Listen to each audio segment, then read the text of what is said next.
Let's talk pickleball paddles today. Really, I'm not going to lie. The best way to choose a pickleball paddle is to try them out for yourself, whether you're borrowing a friend's or using a demo from your local club. The best way to choose is to actually try it out. With that being said, I'm going to go over a few of the attributes of pickleball paddles that you'll still want to know about. These include the paddle shape, the weight, the grip size, materials, price, and whether the paddle is approved for tournament play. Let's talk about the shape of the paddle. Some are rectangular and others have more of an oval design.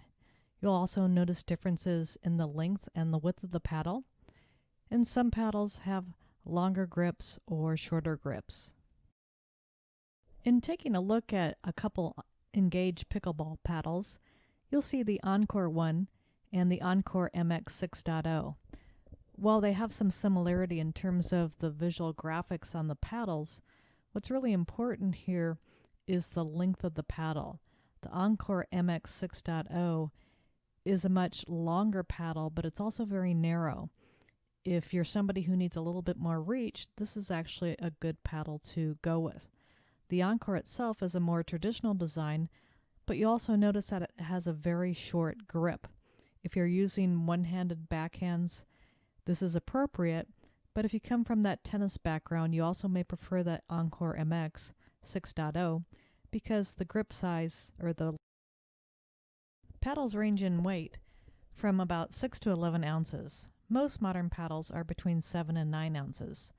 Lightweight paddles are those classified under 7.2 ounces, and middleweight paddles are between 7.2 and 8.2. This is actually the paddle that I use. Both of the ones that I've used in the past fall into this middleweight category, and I believe that's pretty typical for most people.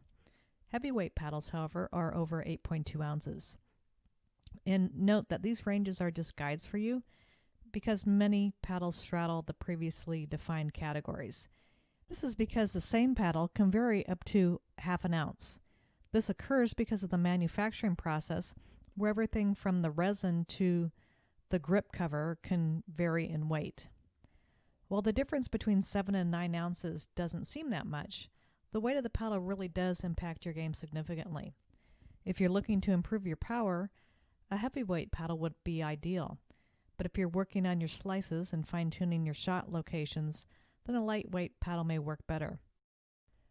Once you've decided on the ideal weight of a pickleball paddle, you can turn your attention to the grip size. This will determine to a large extent the quality of your game. Most paddle handles are between 4 and 5 inches in length. If you are coming from a tennis background, look for a longer grip, especially if you are hitting a two-handed backhand. The most important thing to consider with grip size is the circumference of the grip. The thicker or the larger the grip, the more stability you will experience while playing with the paddle. A smaller grip allows you to use more wrist action. While using your wrist isn't a common practice in pickleball, it can be effective for some players. My background is in playing racquetball, so using my wrist is natural for me. As long as I can control my shots, I don't worry about my wrist action, so I use a small grip. The standard circumference is about 4 1/4 inches. However, the grip can range between 4 inches and 4.5 inches. If you aren't too sure, you can get a smaller grip size and then add grip tape to it to make the grip thicker. To know you have the right size grip, hold your paddle and then check the distance between your thumb and forefinger. Ideally, the index finger from your other hand should fit comfortably in the gap. Next up is material. The material you play with depends largely on your style of play and your level of play. So it's another key factor in choosing a pickleball paddle. The first paddles that came out were made from plywood, and even today you can get yourself a wooden pickleball paddle. School programs buy wooden paddles in bulk to teach students the game. Wooden paddles are a lot cheaper and perfect for beginners.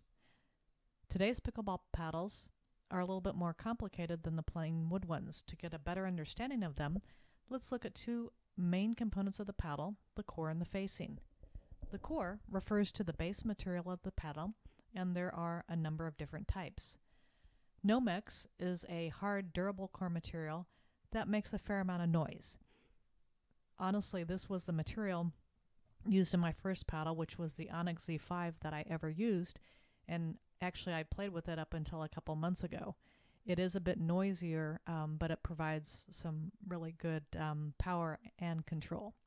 Most paddles nowadays are made from polymer, which is a much softer material with large gaps in between.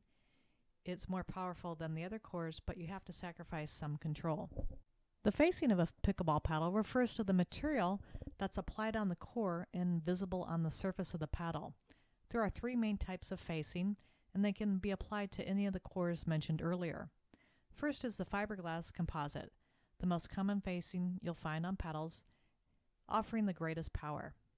Graphite is a tough material and provides excellent ball control.